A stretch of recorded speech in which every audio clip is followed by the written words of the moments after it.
ओम शांति। आज के वरदान, बाप दादा के वरदान अपने तपस्वी बच्चों के प्रति। वरदान है, अपनी आकर्षणमय स्थिति द्वारा सर्व को आकर्षित करने वाले रूहानी सेवाधारी भव। अपनी आकर्षणमय स्थिति द्वारा सर्व को आकर्षित करने वाले रूहानी सेवाधारी भव। लौकिक में क्या होता है, किसी का शरीर सुंदर है या जो पहना हुआ कपड़ा सुंदर है, गहने अच्छे हैं, बिल्डिंग अच्छा है और नाम पोस्ट पोजीशन अच्छा है, तो ये सभी लोगों को आकर्षित होता है। नहीं तो मेरा पति अच्छे पोस्ट में है, वो भी लोगों को आकर्षित होता है। जो नॉर्मल है उससे भी एक्स्ट्रा, माना एक्स्ट्रा चीज के कारण, या फाइनेंशियल पोजीशन।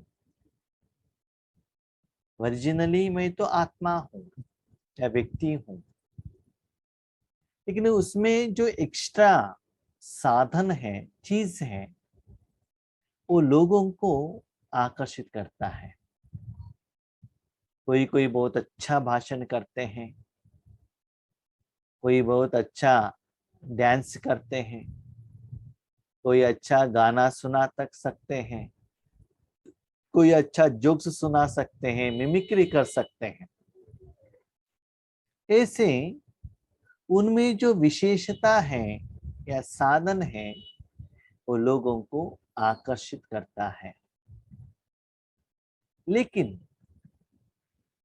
हमको वर्तमान समय पर क्या आकर्षित करना चाहिए? हम लोग कहते हैं हम इतना पुरुषार्थ कर रहे हैं, लेकिन ज्ञान सुनने के लिए कोई नहीं आता है। कितना लोगों को सुनाएंगे तो बाबा के बच्चे नहीं बनते हैं। बिल्डिंग बनाया हुआ है, ब्रह्मा भोजन करके दे रहे हैं, फिर भी रिजल्ट्स नहीं आ रहा है, एक्सपेक्टेड रिजल्ट्स नहीं आ रहा है। तो लोगों को जिस समय जो चाहिए वो देंगे, तभी तो आकर्षित होंगे। तो लोगों को अभी क्या चाहिए? वैक्सीनेशन चाहिए, उसका डिमांड है तो लोग आएंगे ना। बुखार है तो उसका गोली चाहिए, टैबलेट्स चाहिए, तो लोग आकर्षित होंगे ना। तो बाबा कहते हैं बच्चे अभी अपने रूहानी आकर्षण में स्थिति चाहिए। आपका भाषण नहीं, ज्ञान नहीं, अंदर का जो आत्मा में परमात्मा का जो शक्ति है, वो शक्ति ऐसे खींचे कि लोग आपसे आकर्षित हो। जैसे कि शिवानी बहन बात करती है, उनके वर्डिंग से लोग आकर्षित होते हैं, उनके फेस में जो ग्लो है उससे आकर्षित होते हैं। और जब गुलजार दादी के तन में बाप दादा आते हैं, उनका जो मुस्कुराहट या प्रकाशमणि दादी जी का जो हसनमुखी चेहरा, वो सभी आकर्षित करता है। आज बाबा कहते हैं, ये जो स्थूल मुख द्वारा जो आप ज्ञान देते हो ना, या टोली देते हो ना हाथों से ब्रह्मा भोजन बना के, उससे भी अंदर आत्मा में जो रूहानी अनुभवी स्थिति है, वो स्थिति लोगों को आकर्षित करे। वो कब बनेगा? अब देखिए एक गांव में एक बहुत अच्छा शॉप है, शॉप में बहुत अच्छा आइटम बनते हैं। जैसे कि अभी हमारे ग्रुप में आनंद भाई है, राज्य मंडी में बहुत अच्छा स्वीट स्टॉल है, बहुत टेस्ट लगेगा तो लोग भाग भाग कर आते हैं ना। तो क्वालिटी क्वांटिटी मेंटेन करना हमारा जिम्मेदारी होता है।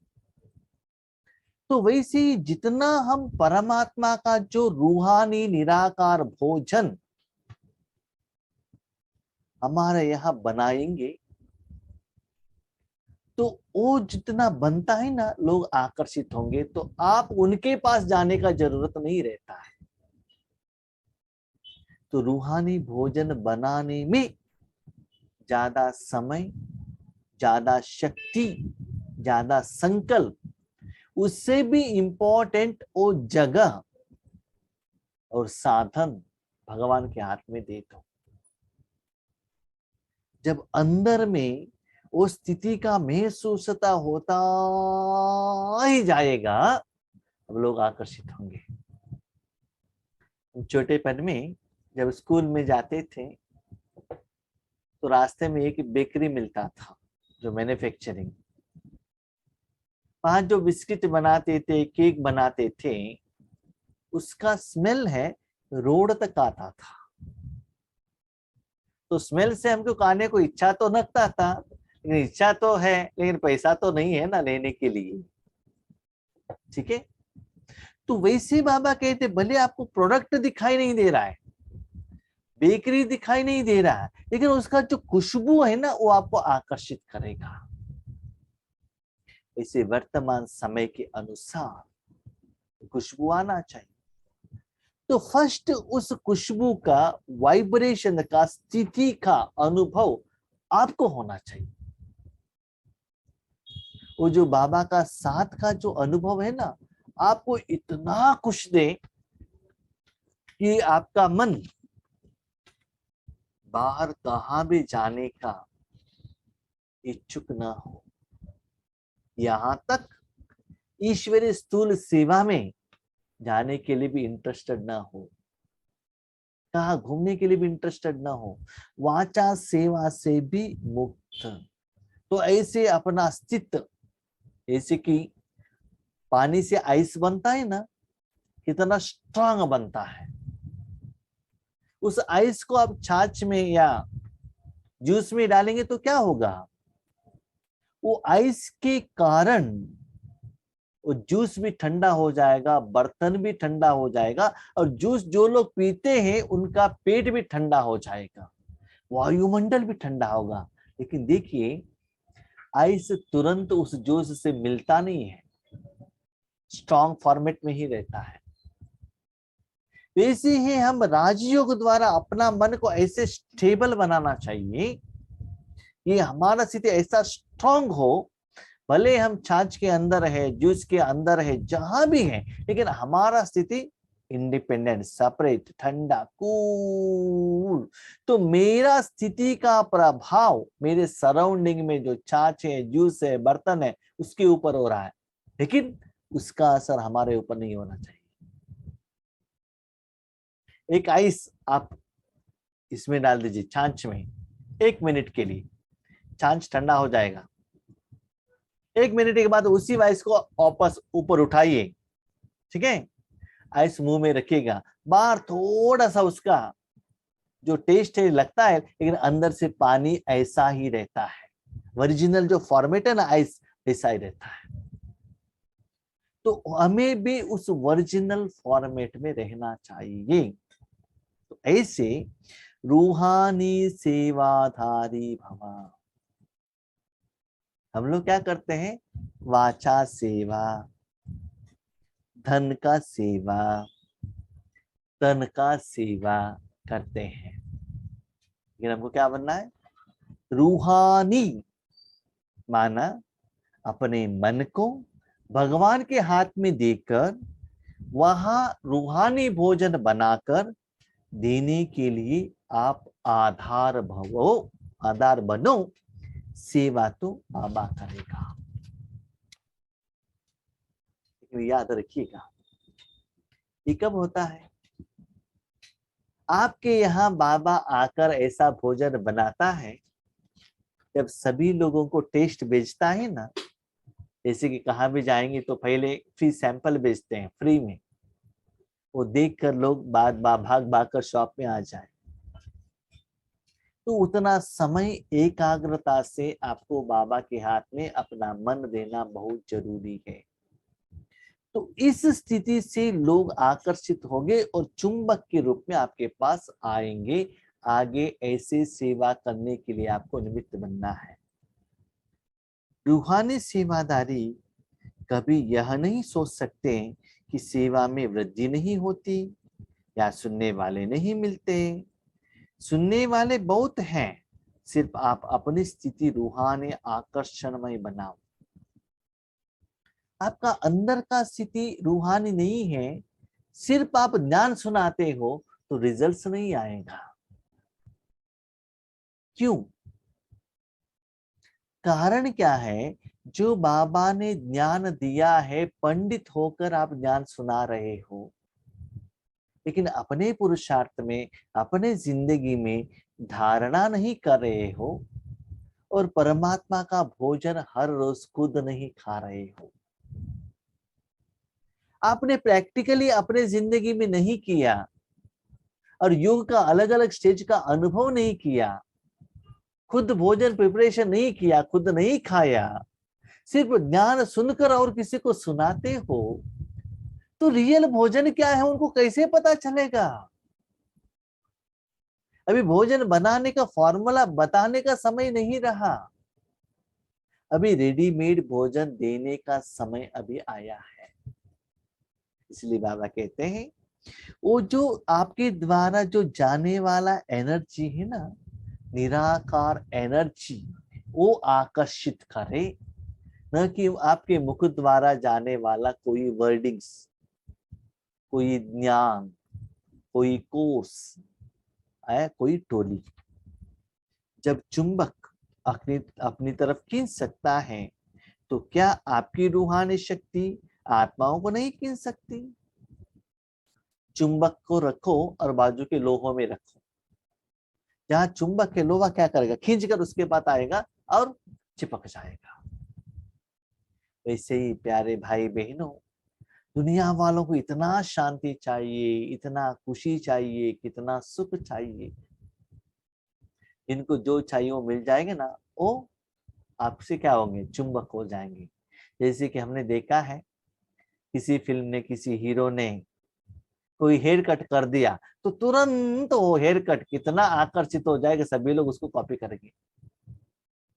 किसी हीरोइन ने कोई एक ड्रेस पहन लिया, सभी लोग वही मार्केट में आ जाएगा। और हम ये भी देख रहे हैं कितना फास्ट है, जितना फास्ट वो पैशन आता है ना, उतना फास्ट वो पैशन भी चला जाता है। ज्यादा समय नहीं रहेगा, 1 महीना, 2 महीना, 3 महीना, नया आ गया तो नया डिमांड, पुराने के लिए नो डिमांड। ठीक है? तो ऐसे बाबा कहते, वर्तमान समय में लोगों को रेडीमेड फूड चाहिए। क्यों? बाबा क्या कहते हैं मालूम है? बच्चे, 33 करोड़ प्रजा बनने वो कोई बड़ी बात नहीं है। 7 डेज कोर्स लेने वाले भी 33 कोर्स में आ जाते हैं।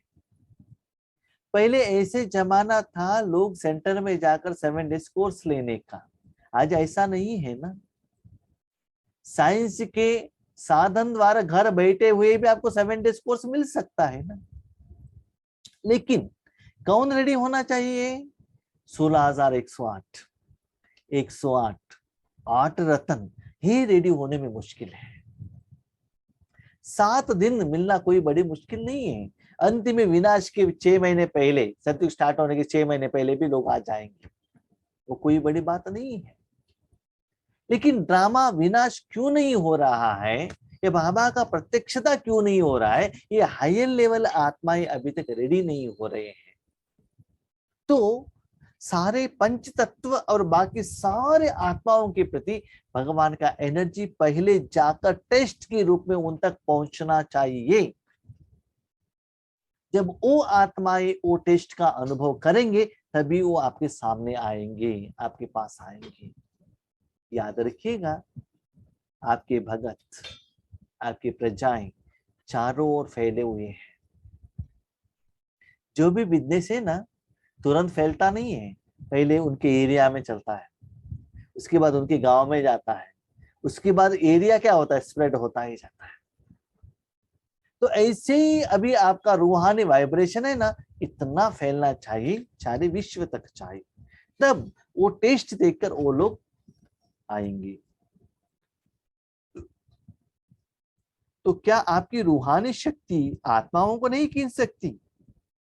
तो रूहानी आकर्षण करने वाले चुंबक बनो, जिससे आत्माएं स्वतः आकर्षित होकर आपके सामने आ जाए। यही आप रूहानी सेवाधारी बच्चों की सेवा है।